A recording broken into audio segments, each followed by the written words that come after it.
Hello दोस्तों, नमस्कार। स्वागत है आपका मेरे यूट्यूब चैनल पर। आज हम बात कर रहे हैं हिंदी कथा साहित्य के जगत में बहुत चर्चित कालजयी उपन्यास तमस की। तमस उपन्यास भीष्म साहनी द्वारा रचित है। इस उपन्यास में भारत पाक के विभाजन की बीभत्स त्रासदी का मार्मिक चित्रण हुआ है। अगर हम संपूर्ण उपन्यास का गहन अध्ययन, चिंतन, मनन और विश्लेषण करते हैं तो हम पाते हैं कि संपूर्ण उपन्यास की कथा 2 खंडों में विभाजित है और इसमें कुल 21 परिच्छेद हैं। तो दोस्तों, अगर अभी तक आपने मेरे चैनल को सब्सक्राइब नहीं किया है तो इसे सब्सक्राइब कर लें और साथ ही बेल आइकन को भी प्रेस करें, जिससे आपको आने वाली मेरी हर नई वीडियो का नोटिफिकेशन मिलता रहेगा। दोस्तों, उपन्यास पढ़ने से पहले हम भीष्म साहनी के जीवन परिचय के बारे में बात करेंगे। इनका जन्म 8 अगस्त 1915 रावलपिंडी, पाकिस्तान में हुआ था। इनके पिता बाबू हरिवंशल साहनी जी थे। इनकी माता लक्ष्मी देवी जी थी। व्यवसाय की बात करें तो लेखन, अध्यापक, अनुवादक और प्ले राइटर के रूप में ये हमारे सामने आते हैं। अगर पुरस्कार की बात की जाए तो इन्हें साहित्य अकादमी अवार्ड 1975 में दिया गया था और पद्म विभूषण 1998 में दिया गया था। 11 जुलाई 2003 को इनकी मृत्यु हुई थी। दोस्तों, इस उपन्यास के संदर्भ में कुछ महत्वपूर्ण तथ्य की बात करते हैं। तमस का अर्थ है डलनेस, अर्थात अंधकार या अज्ञान। तमस का प्रकाशन 1973 में राजकमल प्रकाशन, नई दिल्ली द्वारा हुआ था। 1986 में गोविंद निहलानी जी ने इस उपन्यास पर तमस फिल्म का निर्माण किया था। दोस्तों, इस उपन्यास में नूरपुर गांव में घटित अप्रैल 1947 की कथा का वर्णन है।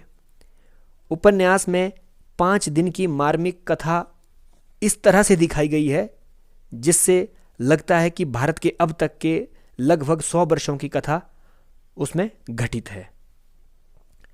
यह उपन्यास 2 खंडों में विभक्त है। जैसे मैंने आपको बताया, जो प्रथम इसका खंड रहता है वह है आपका, इसमें दिखाया मैंने नूरपुर गांव का चित्रण है उसमें। और जो दूसरा खंड है जिसमें कि जैसे स्क्रीन पे आपको दिख रहा है कि दूसरे खंड में 14 से 21 तक के परिच्छेद हैं। ये खानपुर मोहल्ले में ये घटना घटित होती है। तो दोस्तों, इस उपन्यास में जैसा कि मैंने आपको बताया कि देश विभाजन और सांप्रदायिक दंगों की मार्मिक विभत्स त्रासदी का चित्रण हुआ है। तो आइए जानते हैं पात्र परिचय के माध्यम से इस संपूर्ण उपन्यास का सार। दोस्तों, इस उपन्यास का मुख्य पात्र, मुख्य नायक है नत्थू। नत्थू एक चर्मकार है जो मृत जानवरों की खालें निकालने का काम करता है। इसका सरल व्यक्तित्व है, धर्मभीरू है, दुर्बल व्यक्ति है, पत्नी प्रेमी है, लोभी है, अंतर द्वंद्व से ग्रसित है, उदारमना है और विवेकशील है। दोस्तों, दूसरा जो इसमें महत्वपूर्ण पात्र रहता है वह है मुराद अली। मुराद अली इस संपूर्ण उपन्यास का खलनायक है, म्यूनिसिपल कमेटी का कर्मचारी है और अंग्रेजों का चमचा है। दोस्तों, जब हम इस उपन्यास को पढ़ते हैं या तमस फिल्म को देखते हैं तो जहां से इस कथा का शुभारंभ होता है वह है नत्थू। नत्थू अंधेरी काल कोठरी में एक सुअर को मार रहा होता है। ये मुराद अली नाम का व्यक्ति एक दिन नत्थू के पास आकर कहता है कि डॉक्टर सालोत्री साहब को डॉक्टरी परीक्षण के लिए एक मृत सुअर की आवश्यकता है। नत्थू किसी भी कीमत पर इस काम को करने के लिए तैयार नहीं होता, परंतु नत्थू को लगता है कि कहीं ना कहीं मुराद अली का बहुत एहसान है नत्थू के ऊपर, क्योंकि मुराद अली ही एक ऐसा व्यक्ति है जिसके कारण नत्थू को मृत जानवर मिलते हैं जिनकी खाल बेचकर नत्थू अपना गुजारा करता है। परंतु मुराद अली जब अंत में नत्थू इस कार्य के लिए राजी नहीं होता, ज़बरदस्ती उसके हाथ में 5 रुपये का नोट थमा देता है, जिस कारण नत्थू इस कार्य के लिए राजी हो जाता है। दोस्तों, धीरे धीरे कथा आगे बढ़ती है। ये इसका प्रथम अंक है कि जहाँ पर ये प्रसंग घटित होता है। अब दूसरी तरफ जो है, शहर में प्रभात फेरियां निकाली जा रही थी। प्रभात फेरी के जो गायक हैं वो रामदास और देसराज जी हैं। यहाँ पर इन सब चरित्रों से हमारा परिचय होता है। साथ में है मेहता जी। मेहता जी जिला कांग्रेस कमेटी के अध्यक्ष हैं और बख्शी जी इसी जिला कांग्रेस कमेटी में सचिव पद पर कार्य करते हैं। जनरल एक ऐसा व्यक्ति है, एक ऐसा चरित्र हमारे सामने आता है। जनरल मुंहफट इंसान है, फटे पुराने जूते पहनता है, खाकी पतलून पहनता है और मूंगिया रंग की पगड़ी पहनता है। एक बूढ़ा अल्हड़ इंसान के रूप में इसका व्यक्तित्व हमारे सामने आता है और हर एक व्यक्ति से उसके दुख सुख की बातें करता है। कुल मिलाकर ये इस तरह का व्यक्तित्व जनरल का हमारे सामने रहता है। और कश्मीरी लाल ये एक कांग्रेसी कार्यकर्ता है। दोस्तों, यहाँ पे एक ऐसा प्रसंग कथा में हमें देखने को मिलता है कि पूर्व संध्या पर मेहता जी, बख्शी जी, जनरल कश्मीरी लाल, रामदास और देसराज जी, इनमें आपस में विचार विमर्श होता है कि प्रातः हम प्रभात फेरियाँ निकालेंगे। तो ये सुबह का जो प्रसंग हमें देखने को मिलता है कि सुबह ये लोग रामदास और देसराज जी का इंतज़ार कर रहे होते हैं क्योंकि ये प्रभात फेरी के गायक हैं। प्रभात फेरी निकालने के लिए गायक की आवश्यकता होती है, दो में से एक न एक उन्हें चाहिए होता है। परंतु काफ़ी देर के बाद जब रामदास उस सभा में पहुंचते हैं जहां ये सुबह के समय इंतज़ार कर रहे होते हैं, तो रामदास जो है गोसाई जी की बात कहते हैं कि गोसाई जी का मानना था कि आज हम इमामदीन मोहल्ले के पीछे जो गलियां हैं, मोहल्ले की जो गंदी नालियां हैं, वहां पर सफाई करेंगे। लेकिन उनकी बात पर कोई ध्यान नहीं दिया जाता। उनका जो निर्णय है वो टोकरी में, ठंडे बस्ते में डाल दिया जाता है। वो लोग प्रभात फेरियां निकालना शुरू कर देते हैं। दोस्तों, ये प्रभात फेरी जैसे ही शुरू हो जाती है तो एक तरफ नत्थू रात भर जो सुअर से जूझ रहा होता है उसे मारकर इमामदीन मोहल्ले के बड़े से मैदान के साथ लगती ठंडी ठंडी रेलिंग के ऊपर बीड़ियों का कश लगा रहा होता है। तभी उसे ध्यान आता है नत्थू को कि यहाँ साथ के पड़ोस में ही मुराद अली का मकान है, तो मैं जाकर उनसे मिलता हूँ। दोस्तों, जितनी देर में वो सोच रहा होता है उसे बहुत सारे लोगों की आवाज़ें सुनाई देती है जो एक दूसरी गलियों से गुजर रहे थे। वे लोग, उनमें से कुछ लोग वंदे मातरम का नारा लगा रहे थे तो कुछ पाकिस्तान जिंदाबाद के नारे लगा रहे थे। दोस्तों, एक प्रसंग में यहाँ पे आपको ये बताना चाहूँगा कि जो मुराद अली के कहने पर नत्थू जिस सुअर को मारता है, यही जो मुराद अली है किसी ईसाई व्यक्ति द्वारा उस सुअर को मस्जिद के सीढ़ियों पर फेंका जाता है। अब जब मस्जिद की सीढ़ियों पर मुस्लिम व्यक्ति उस सुअर को देखते हैं तो वे भी इसके बदले में एक गाय को मारकर धर्मशाला के पास फेंक देते हैं। ये संपूर्ण किस्सा इस कहानी के पीछे का है, जब नत्थू को वो नारे सुनाई पड़ते हैं, पाकिस्तान जिंदाबाद, वंदे मातरम। तो दोस्तों, ये कहानी धीरे धीरे आगे बढ़ती जाती है। एक करैक्टर इसमें नया प्रवेश होता है, नए करैक्टर का प्रवेश होता है, वो है रिचर्ड्स। रिचर्ड्स एक अंग्रेज़ अधिकारी है, डिप्टी कलेक्टर है उस शहर का और लीज़ा का पति है। लीज़ा डिप्टी कमिश्नर की पत्नी है। लीज़ा को भारत अच्छा नहीं लगता, वो बार बार इंग्लैंड जाया करती है, बार बार इंडिया आती है। तो दोस्तों, थोड़ा सा मैं यहाँ पर रिचर्ड्स की व्यक्तिगत जो विशेषताएं हैं, चारित्रिक विशेषताएं जो है वो बताना चाहूँगा कि ये ब्रिटिश साम्राज्य का प्रतिनिधित्व करता है, असफल पति है, निर्मम व्यक्ति है, भारतीय कला का पारखी है, यायावारी प्रवृत्ति है, यायावारी मतलब घूमने फिरने का शौकीन, और इतिहास अध्येता है। तो दोस्तों, यहाँ पर एक थोड़ा सा प्रसंग चलता है। साथ में मैं लीज़ा की भी बात कर दूं। लीज़ा रिचर्ड्स की पत्नी है, उपेक्षित नारी है। उपेक्षित नारी इसलिए क्योंकि रिचर्ड्स अपनी पत्नी के लिए उतना समय नहीं निकाल पाता जितने समय की वो अपेक्षा अपने पति से करती है। संवेदनशील है, जिज्ञासु है, हंसमुख है, स्पष्टवादिनी है, नशे की अभ्यस्त है और सहनशील है। तो ये सब विशेषताएं लीज़ा की है। जैसे जैसे हम उपन्यास को पढ़ते हैं तो ये सब बातें उपन्यास में निष्कर्ष तौर पर हमारे सामने आती हैं।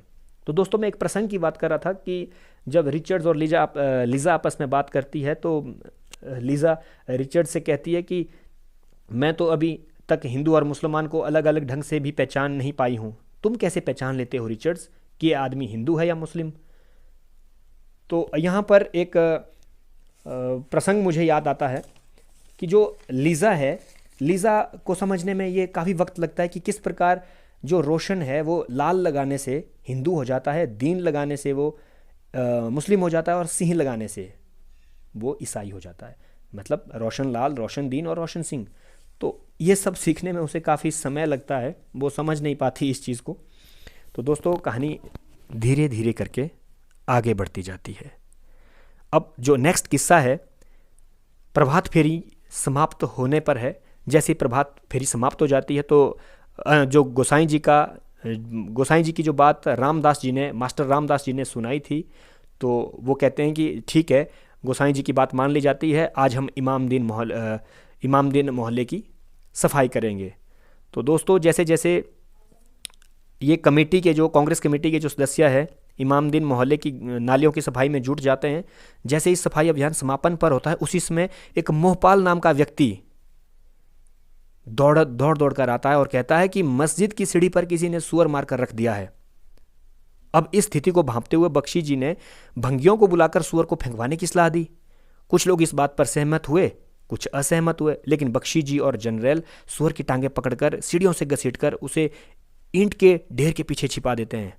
तभी वे लोग क्या देखते हैं कि एक आदमी जिसके गले में ताबीज लटक रही है, चिकनी खाल वाली बादामी रंग की गाय को गली के अंदर हांके ले जा रहा है। उसके हाथ में घड़ासा है। यह दृश्य देखकर लोग सहम जाते हैं। बख्शी जी भी देर तक ठिठके खड़े रहते हैं, फिर धीरे से बोलते हैं, लगता है शहर पर चीलें उड़ेंगी, आसार बहुत बुरे नजर आ रहे हैं। तो दोस्तों इस प्रसंग के साथ एक और नए करैक्टर का आगमन होता है। ये हयात बख्श है। हयात बख्श मुस्लिम लीग का अध्यक्ष है। मैं प्रसंग की बात सुना रहा हूँ आपको। देवव्रत जो नया करैक्टर आता है, जो देवव्रत है, ये अखाड़ा संचालक है। जो युवा पीढ़ी है उनको लड़ने के तौर तरीके समझाता है और कम्युनिस्ट नेता है और रणवीर का गुरु है। दोस्तों लाला लक्ष्मी नारायण भी साथ साथ में ये करैक्टर का भी प्रवेश होता है। लाला लक्ष्मी नारायण ही इस देवव्रत को अखाड़ा संचालन के लिए कुछ पैसे देते हैं और ये रणवीर के पिता हैं और ननकू नौकर का मालिक है। तो दोस्तों यहाँ पर हम ये देखते हैं कि जब ये दंगे फसाद घटनाएं आगे बढ़ती जाती हैं तो कुछ व्यक्ति जो है डिप्टी कलेक्टर के पास अर्थात रिचर्ड्स के पास इस दंगे फसाद को रोकने के लिए चले जाते हैं। जितनी देर में उनका डिप्टी कलेक्टर के पास जाना एक नए प्रसंग का शुरू होना कहानी के अंदर, कि जो दंगे फसाद है शहर पूरी तरह उसकी आग की लपेट में आ चुके होते हैं। जो लाला लक्ष्मी नारायण है, जैसे कि आपको दिख रहा है स्क्रीन पे, लाला लक्ष्मी नारायण एक तरफ अपने बेटे रणवीर की चिंता से परेशान है और दूसरी तरफ अपनी बेटी विद्या को ढांढस बंधा रहे हैं। अब रणवीर ऐसे माहौल में भी घर से बाहर है। ननकू जो लाला जी का नौकर है, लाला जी को जरा सा भी संकोच नहीं होता। वे पत्नी के मना करने के बावजूद ननकू को पत्थर लेकर अपने समधी के पास भेजते हैं। कहते हैं कि शाहनवाज को भेजकर उन्हें और उनके परिवार को यहाँ से ले जाए। अब ननकू नौकर है, उसकी क्या विसात अपने मालिक के सामने। वह जो है ऐसे वातावरण में चला जाता है। तो दोस्तों स्थिति बद से बदतर होती जाती है, थमने का नाम नहीं लेती। ऐसे में एक नए करैक्टर का आगमन हमें उपन्यास में देखने को मिलता है। रघुनाथ नाम का एक व्यक्ति है जो संपन्न हिंदू है। ये अपने गांव को छोड़कर दूसरे गांव में चला जाता है। अब जब ये दूसरे गांव में चला जाता है तो वहाँ पर अपना नया घर ले लेता है, वहाँ पर सेटल होता है। तो जब इसके मित्र शाहनवाज, ये जो नया करैक्टर आ रहा है आपको, अभी भी मैंने आपसे बात की थी, लाला लक्ष्मी नारायण के माध्यम से शाहनवाज का वर्णन आया था। शाहनवाज रघुनाथ का मित्र है। जब शाहनवाज को ये बात मालूम पड़ती है कि रघुनाथ जो अपना घर परिवार छोड़कर नए स्थान पर चला गया है, तो ये रघुनाथ से मिलने चला जाता है। जब ये रघुनाथ के पास पहुंचता है तो उनका हालचाल जानने के उपरांत जो रघुनाथ की पत्नी है वह कहती है कि मैं और मेरी जेठानी के जेवर का एक डिब्बा घर पर पड़ा है, वह निकलवाना है। शाहनवाज भी उसे लाने के लिए तैयार हो जाता है। यहाँ पर एक जो संवाद चलता है, संवाद इस तरह से है, जो शाहनवाज है वो रघुनाथ की पत्नी से कहते हैं, और जो मैं तुम्हारा जेवर हजम कर जाऊं तो भाभी, तुम उसे फेंक भी आओ तो मैं सी नहीं करूंगी, मैं कहूंगी तुम्हारी बला से। तो रघुनाथ जो है संपूर्ण रूप में इस रिश्ते को जीता है और इस रिश्ते को निभाता है। दोस्तों दंगे फसाद थमते नहीं है, ये बढ़ते ही जाते हैं। ये देवदत्त और उसके कम्युनिस्ट पार्टी के सदस्यों का मत था कि कांग्रेस और मुस्लिम लीग के बीच अगर सौहार्दपूर्ण चर्चा हो जाए तो स्थिति पर काबू पाया जा सकता है। दोस्तों दूसरी तरफ ये डिप्टी कलेक्टर के पास गए होते हैं कुछ लोग, तो डिप्टी कलेक्टर इन्हें ढांढस बंधाने की कोशिश करते हैं। वे कहते हैं कि ये जो दंगे फसाद हैं ये रोकना मेरे हाथ में नहीं है, चाहे तो आप नेहरू जी के पास जा सकते हैं, वे इन्हें रोक सकते हैं। तो दूसरी तरफ ये लोग अपने स्तर पर दंगे फसाद को शांत करने की कोशिश करते हैं, सौहार्दपूर्ण वातावरण ये बनाते हैं और ये कोशिश करते हैं। जो हयात बख्श है, जो मुस्लिम लीग का मुखिया भी है, उसके घर पर बैठक होती है। बख्शी जी कांग्रेस की ओर से रहते हैं, हयात बख्श बख्शी जी से यह कहलवाना चाहते हैं कि कांग्रेस हिंदुओं की जमात है और पाकिस्तान हम लेकर रहेंगे। अब नारों के बीच देवदत्त अपने अमन कायम करने के सहमति पत्र पर जो है हयात बख्श के साइन करवा लेता है, परंतु उसी समय मालूम पड़ता है कि जनरल मारा गया है। जनरल का ये नारा, यह अंग्रेज़ों की चाल है, वही हम लोगों को लड़ा रहे हैं, गांधी जी की तरह मेरी भी लाश पर पाकिस्तान बनेगा, उसका यह नारा पूरा नहीं हो पाता है। इसी बीच उसके सिर पर कोई व्यक्ति आकर लाठी मारता है और उनकी मृत्यु हो जाती है। दोस्तों, यह सब देख कर, दूसरी ओर यह सब देख सुनकर नत्थू खुद को इस फसाद के लिए सबसे बड़ा दोषी मानता है। वह इस बात को लेकर बहुत परेशान है कि अगर वह सुअर ना मारता तो शायद ऐसी विभत्सता देखने को ना मिलती। लेकिन वह भी सोचता है कि यह जरूरी नहीं कि यह वही सुअर हो। अगर है भी तो मुराद अली ऐसा क्यों करने चला? क्यों करेगा मुराद अली ऐसा? माना कि यह अपराध मैंने अनजाने में किया है। यहां तो लोग जानबूझकर बिना किसी कारण के एक दूसरे की जान लेने पर तुले हैं। यही सब अंतर्द्वंद उसके मन में चलता है और उसके दिल में बोझ बढ़ता ही जाता है। दोस्तों, यहाँ पर जो है उपन्यास के पहले खंड का अंत होता है। हम दूसरे खंड की बात करेंगे। दूसरे खंड का जो मुख्य नायक है वो है हरनाम सिंह। दोस्तों, जब हम तमस फिल्म को देखते हैं तो हरनाम सिंह की जो भूमिका में हमें नजर आते हैं वो खुद भीष्म साहनी जी हैं। हरनाम सिंह एक चाय की दुकान वाला है, आस्तिक व्यक्ति है, ईश्वर में विश्वास रखने वाला व्यक्ति है, बंतों का पति और विवेकशील है। दोस्तों, ये सब घटनाएं खानपुर मोहल्ले में घटित होती हैं। बंतो कहती है, अपने पति से कहती है हरनाम सिंह से कि ये परिस्थितियां ठीक नहीं है, हमें यह शहर छोड़कर, मोहल्ला छोड़कर चले जाना चाहिए। लेकिन वह विवेकशील है, वो मानता नहीं है। अपने मन में विचार करता है कि हमारा एक ही तो परिवार इस मोहल्ले में, सिख परिवार रहता है, तो लोग इस तरह हमारे साथ भेदभाव नहीं करेंगे। दोस्तों, दूसरे करैक्टर का यहाँ पे प्रवेश होता है, वह है करीम खान। करीम खान हरनाम सिंह जी के शुभ चिंतक है और इनके परम मित्र है। वे भी इन्हें समझाते हैं कि परिस्थितियाँ बिगड़ चुकी है, आपको इस मोहल्ले को छोड़कर जाना चाहिए। दोस्तों, ये संपूर्ण जो दूसरा अंक है, ये कुल मिलाकर हरनाम सिंह और हरनाम सिंह के परिवार से ही संबंधित है। इसमें हरनाम सिंह है, हरनाम सिंह का मित्र है, हरनाम सिंह का बेटा है, हरनाम सिंह की बेटी है। इन सब की ही घटनाएं इस उपन्यास को आगे ले जाती हैं, या इन सब के जो संवाद है वो आगे इस उपन्यास को ले जाते हैं। अब हमें इस उपन्यास में जो अगला प्रसंग है देखने को क्या मिलता है। दोस्तों, जैसे हरनाम सिंह और करीम खान की संवाद चलता है, जैसे ये ख़त्म हो जाता है तो दूसरी तरफ जो है हमें दूसरा संवाद देखने को मिलता है कि ये जो सरदार तेज सिंह है, किशन सिंह है, निहंग सिंह है, बिशन सिंह है, ये कुछ तो सिख हैं, लेकिन जो इसमें तेज सिंह है, तेज सिंह की जो भूमिका है वो बहुत महत्वपूर्ण हो जाती है, क्योंकि ये तेज सिंह ही कुछ लोगों को आपस में लड़वाते हैं। क्योंकि ये मुस्लिम और सिखों को आपस में लड़ाने का काम करते हैं। ये कुछ व्यक्तियों से तो उनकी कुर्बानियाँ मांगते हैं, लेकिन कुछ 2 लाख पैसे की भी पेशकश का वर्णन इसमें देखने को मिलता है। ये सरदार तेज सिंह तुर्कों से उनके धर्म की रक्षा के लिए गरीब सरदारों और उनके बीवी बच्चों से कुर्बानी मांगते हैं, जिसे वे लोग सहर्ष देने को तैयार हो जाते हैं। परंतु जब तुर्कों से समझौते के बदले 2 लाख रुपए की बात करते हैं तो एक सिख कहता है, देना चाहें तो 2 लाख आप अकेले भी दे सकते हैं, तेज सिंह जी आपने बड़ी माया इकट्ठी की है। किंतु तेज सिंह जो है इनकी बात पर ध्यान नहीं देते हैं।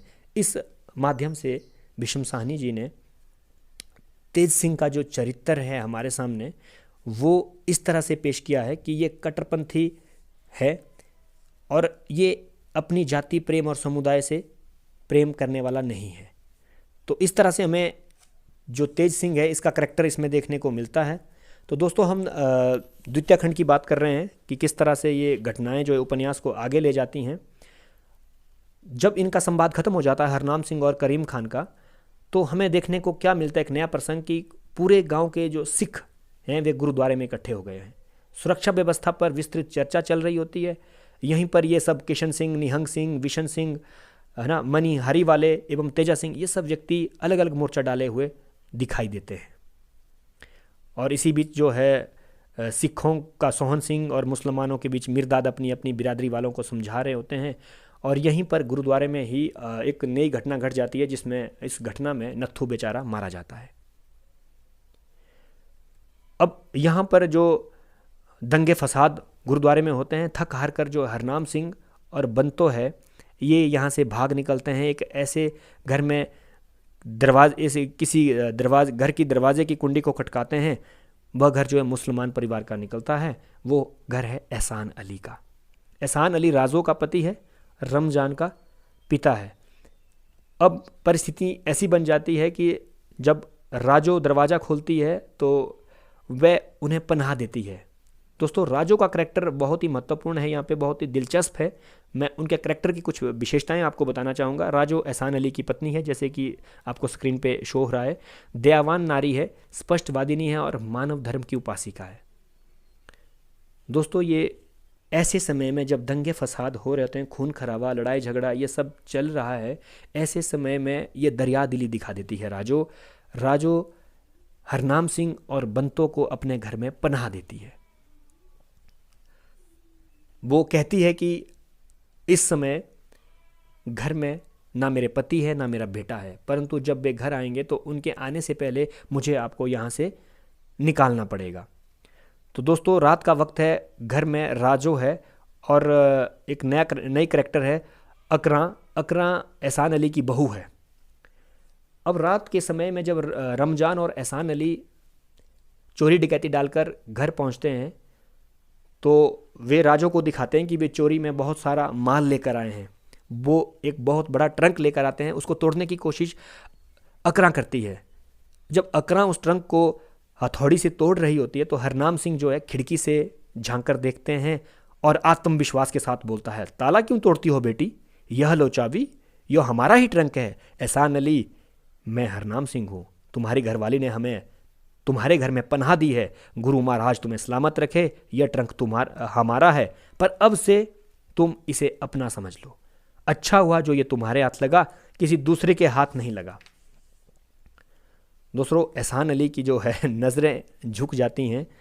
वह भी कुछ ना कुछ बुरा भला कह देता है, लेकिन जो उनका बेटा है रमज़ान है, वह हरनाम सिंह और बंतों को बहुत बुरी बुरी गालियाँ निकालता है। इस पर हालांकि जो राजो है वो अपने पुत्र रमज़ान को समझाने की कोशिश करती है। दोस्तों, अर्धरात्रि की बेला में हरनाम सिंह और बंतों के गांव के पार राजो जो है उन्हें छोड़ने जाती है और साथ में वो एक मानव धर्म निभाती हुई रात के समय जो उनका पति और बेटा उनके गहनों का जो ट्रंक उठाकर ले आया होता है, राजो पोटली में डालकर वो गहने उन्हें सौंप देती है। दूसरों, घटनाएं जो है आगे बढ़ती जाती हैं। अब इकबाल का परिचय कैसे होता है? इसी बीच जब वो आगे बढ़ रहे हैं, हरनाम सिंह और बंतो आगे बढ़ रहे हैं, तो उन्हें दिखता है कि देहात की उबड़ खाबड़ की ज़मीन पर एक नाटक खेला जा रहा है। हरनाम सिंह का लड़का इकबाल सिंह लुकते छिपते अपने माँ बाप के पास आ जा रहा था कि उस पर लूटपाट करके लौट रहे रमज़ान, नूरदीन और उसके साथियों की नज़र पड़ गई। वे भागने व छिपने की कोशिश करता है, लेकिन उनकी नज़रों से बच नहीं पाता है। वे ज़बरदस्ती हरनाम सिंह के बेटे इकबाल को इस्लाम कबूल करवाते हैं। दोस्तों, ये घटनाएं धीरे धीरे बढ़ती हैं। एक प्रसंग इसमें और आता है। जसवीर हरनाम सिंह की पुत्री है, यहाँ लिखा है हरनाम सिंह की बेटी है, महिलाओं का नेतृत्व करती है, नेत्री है। और ये सैदपुर गांव में एक घटना घटती है जिसमें जसवीर अपने आत्मसम्मान और अपनी अस्मत, अपनी इज्जत बचाने के लिए 27 महिलाओं सहित और कुछ बच्चों सहित जो है ये कुएं में कूदकर आत्महत्या कर लेती है। दोस्तों, एक प्रसंग और भी इसमें आता है कि तुर्कों के डर से एक हिंदू लड़की भागने की कोशिश करती है, लेकिन भाग नहीं पाती है। 10-12 आदमी उसे एक साथ दबोच लेते हैं। फिर बारी बारी से लोग उसके साथ अपना मुंह काला करते हैं। पशुता की पराकाष्ठा मुझे एक वाक्य में नजर आती है। कसम अल्लाह पाक की, जब मेरी बारी आई तो मैं नीचे से ना हूं वह हिले ही नहीं। मैंने देखा तो लड़की मरी हुई। वह खोखली सी हंसी हंसकर बोला, मैं लाश से ही जना किए जा रहा था। दोस्तों, मान मूल्य कहाँ तक गिर सकते हैं, इंसानियत कहाँ तक गिर सकती है, ये इस पंक्ति में हमें देखने को मिलती है, इस संवाद में देखने को मिलती है। सब कुछ उजड़ चुका था। गांव में रोशनी ने अपने पंख खोल दिए थे, परंतु उस वक्त चीलें कौवे ढेरों के ढेर आसमान में उड़ने लगे थे। कुओं के ऊपर, घरों की मुंडेरों के ऊपर जगह जगह गिद्ध मंडरा रहे थे। गलियां सुनसान पड़ी थी, लाशें बिखरी थी, सब और निस्तब्ध था, एकदम शांत एकांत। हालात बदल चुके थे। ऐसे बदलते हुए हालात में अंग्रेजों का एक हवाई जहाज गांव के ऊपर घरघराते हुए 3 बार उड़ा, लेकिन उसका उड़ना ना उड़ना किस अर्थ का? खेल तो अपने आप समाप्त हो चुका था।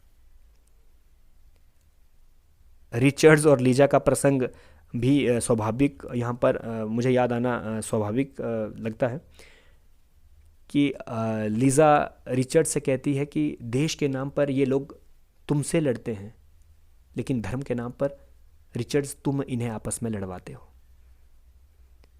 दोस्तों, इस खून खराबे में नत्थू मारा जाता है, लगभग 103 गांव जला दिए जाते हैं, 27 जो महिलाएं बच्चों सहित जो लोग कुएं में आत्महत्या कर लेते हैं, बहुत सारा जान माल का नुकसान होता है। अंत में वही व्यक्ति जो मुस्लिम लीग के अध्यक्ष हैं, हयात बख्श जी हैं, और दूसरा करेक्टर भी जो कांग्रेस के बख्शी जी हैं, मेहता जी हैं, ये डिप्टी कलेक्टर रिचर्ड्स के पास जाते हैं और डिप्टी कलेक्टर जो है हालात को देखकर 4 दिन का कर्फ्यू लगा लेते हैं। दोस्तों, यहाँ पर एक चीज़ हमें समझ में यह आती है कि इस कहीं ना कहीं इस घटना के पीछे रिचर्ड्स का ही हाथ था। चाहते तो रिचर्ड्स इस दंगे फसाद को, इन घटनाओं को पहले भी रुकवा सकते थे कर्फ्यू लगाकर, लेकिन कहीं ना कहीं वो उदासीन दिखते हैं इसके प्रति। दोस्तों, अलग अलग कमेटियां बनाई जाती हैं, कुछ अमन कमेटी बनाई जाती है, कुछ रिलीफ कमेटी बनाई जाती है। जान माल की जितना भी नुकसान हुआ है उसके ब्यौरे की जानकारी ली जा रही है इन कमेटियों के माध्यम से, और धीरे धीरे ये कमेटियां अपना काम शुरू कर देती हैं। हरनाम सिंह अपने बेटे इकबाल के लिए बहुत परेशान है। एक नए करैक्टर दिख रहे हैं आपको स्क्रीन पे, प्रकाशो और अल्लाह रखा। ये अल्लाह रखा ज़बरदस्ती प्रकाशो को अपने साथ इसकी मतलब ये विवाह कर लेते हैं, ज़बरदस्ती अल्लाह रखा प्रकाशो को अपनी पत्नी बना लेते हैं। और कांग्रेस के बख्शी जी, मुस्लिम लीग के हयात बख्श जैसे लोग मतभेदों को भुलाकर पूरे शहर में अमन कायम करने के लिए, एक दूसरे के प्रति विश्वास पैदा करने के लिए नगर के अंदर जुलूस निकाल रहे हैं, हिंदू मुस्लिम जिंदाबाद के नारे लगाए जा रहे हैं। दोस्तों, वास्तव में अगर पूरे कथानक पर नज़र डालें, पूरे उपन्यास पर नज़र डालें, तो हम पाते हैं कि जैसा कि मैंने पहले भी बताया कि रिचर्ड्स ही वह चेहरा है जो नेपथ्य के पीछे डोरी को कभी अपने हाथ में खींच लेता है तो कभी ढील छोड़ देता है। तो दोस्तों, ये था आपका उपन्यास, और यहाँ पर मैं जल्दी से उपन्यास की समस्याएं और उसका जो उद्देश्य है वो बताना चाहूँगा कि इस उपन्यास के लिखने के पीछे लेखक का हमेशा कुछ ना कुछ, किसी भी रचना को लिखने के पीछे लेखक का कोई ना कोई कुछ ना कुछ उद्देश्य अवश्य रहता है। तो इस उपन्यास में उस समय का जो 1947 अप्रैल 1947 की घटना है, उस समय जो सांप्रदायिक तनाव हुआ था वो दिखाना एक उनका उद्देश्य था, और अंग्रेज सरकार की कूटनीति रिचर्ड्स के माध्यम से दिखाई गई है। भारत विभाजन के पूर्व की त्रासदी, एक मार्मिक विभत्स त्रासदी कहेंगे इसको, उसका वर्णन हुआ है। मानवीय मूल्यों का पतन की बात हमने की, वो मानवीय मूल्यों का पतन इसमें देखने को मिलता है। नारी घुटन है लीजा के माध्यम से, या इसमें हम अगर अंतर्द्वंद्व की बात करें तो वो नथु के मन में चलता है, नारी घुटन है लीजा के मन में। विकृत मानसिकता है, जो हमने देखा कि किस तरह इंसान कितनी हद तक जो है गिर सकता है। कांग्रेस नेताओं की आपसी खींचतान का इसमें वर्णन है। दंगों का मार्मिक चित्रण हुआ है। अंतर्द्वंद्व की समस्या है, राजनीतिक भ्रष्टाचार की समस्या, अंधविश्वास की समस्या है, स्वतंत्रता की समस्या थी, आर्थिक समस्या थी। उस समय कुछ व्यक्ति बहुत अमीर थे, कुछ काफ़ी गरीब लोग थे। जो गरीब थे उनके घरों में नल नहीं थे पानी के, और घरों में खिड़की दरवाजे पर पर्दे नहीं टंगे थे। उनके वस्त्र से, उनके खान पान से, जो भी उनका स्थिति है वहाँ से पता लगाया जा सकता था कि उस समय देश में लोगों की कैसी आर्थिक स्थिति थी। और सामाजिक समस्या तो जात पात, ये छुआछूत, ऊंच नीच, ये सब आज भी है और उस समय भी था। दोस्तों यहाँ पर ये उपन्यास समाप्त हो जाता है। उम्मीद है कि आपको ये उपन्यास अच्छा लगा।